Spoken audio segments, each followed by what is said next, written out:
രാമായണം മൂല്യങ്ങളുടെ കലവറയാണ്. രാമായണ പാരായണത്തിലൂടെയും ധ്യാനത്തിലൂടെയും മനസ്സും ചിന്തയും ശുദ്ധീകരിക്കപ്പെടുന്നു. വനവാസത്തിനൊരുങ്ങുമ്പോൾ ലക്ഷ്മണന് അമ്മ സുമിത്ര നൽകുന്ന ഉപദേശം ഇന്നും ഏറെ പ്രസക്തമാണെന്ന് പാലാ മാതാ അമൃതാനന്ദമയി മഠം മഠാധിപതി ബ്രഹ്മചാരി യതീശ്വരാമൃത ചൈതന്യ പറഞ്ഞു. മൂല്യങ്ങളുള്ള തലമുറകൾ രൂപപ്പെടുത്താൻ സഹായകരമാണ് സുമിത്രയുടെ ഈ ഉപദേശമെന്നും അദ്ദേഹം പറഞ്ഞു. രാമായണ പാരായണത്തിലൂടെ, അതിനെക്കുറിച്ചുള്ള മനനത്തിലൂടെ തൻ്റെ ചിത്തത്തെ ശുദ്ധീകരിക്കാനായിട്ട് നമുക്ക് സാധിക്കും. 14 സംവത്സരം വനവാസത്തിനായി രാമനും സീതയും ലക്ഷ്മണനും തയ്യാറെടുക്കുമ്പോൾ ലക്ഷ്മണൻ തൻ്റെ അമ്മയുടെ അനുഗ്രഹത്തിനായിട്ട് പോകുന്ന നിമിഷം, അവിടെ അമ്മ ഉപദേശിക്കുന്ന സന്ദർഭം, രാമായണത്തിലെ ഏറ്റവും പ്രസിദ്ധമായ ശ്ലോകം ഉടലെടുക്കുന്ന സമയമാണിത്. രാമം ദശരഥം വിദ്ധി മാം വിദ്ധി ജനകാത്മജാം അയോധ്യാം അടവിം വിദ്ധി ഗച്ഛതാത യഥാ സുഖം. രാമം ദശരഥം വിദ്ധി, രാമനെ നീ ദശരഥനായി അറിയണം. മാം വിദ്ധി ജനകാത്മജാം, സീതയെ നീ അമ്മയായി കാണണം. അയോധ്യാം അടവിം വിദ്ധി, അടവിയെ അയോധ്യയായി കാണണം. ഗച്ഛദാതായതാ സുഖം, അല്ലയോ മകനെ നീ മുന്നോട്ട് ഗമിച്ചാലും. ഇത് എന്തുകൊണ്ടാണ് ഈ ശ്ലോകം ഇത്രമാത്രം രാമായണത്തിൽ പ്രസിദ്ധമായതെന്ന് ചോദിച്ചാൽ, ഇതിൻ്റെ ആന്തരിക അർത്ഥം വളരെ വലുതാണ്.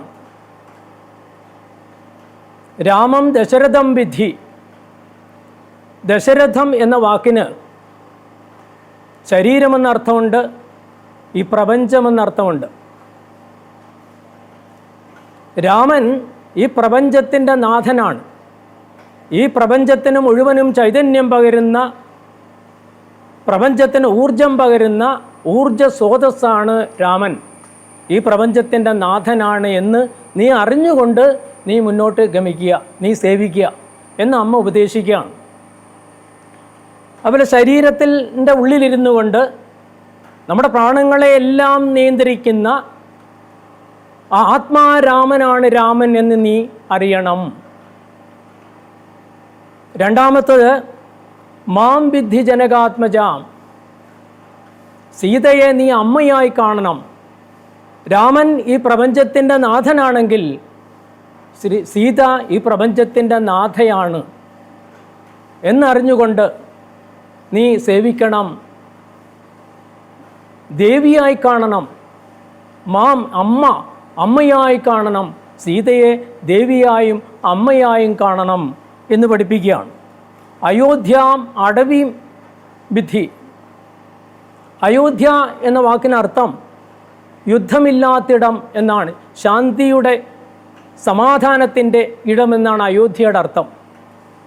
അടവിയിൽ, കാടിൽ അതിന് വിപരീതമായ ഫലങ്ങളാണ് കാട്ടിലുണ്ടാവുന്നത്. എപ്പോഴും പ്രശ്നങ്ങളും കൊല്ലും കൊലയും ഒക്കെയാണ് കാടിൽ നടക്കുന്നത്. അയോധ്യ ശാന്തിയുടെ ഇടമാണ്. അത് ആത്മാവിൻ്റെ ഇടമാണ്. ആത്മരീതിയിൽ ബോധതലമാണ് അയോധ്യ. നിനക്ക് ആ ബോധതലത്തിലെത്താൻ നിനക്ക് സാധിക്കണം. ഗച്ഛദാതായതാ സുഖം, മകനെ നീ ആ ബോധത്തോടു കൂടി നീ മുന്നോട്ട് ഗമിക്കുക, നീ സേവിക്കുക.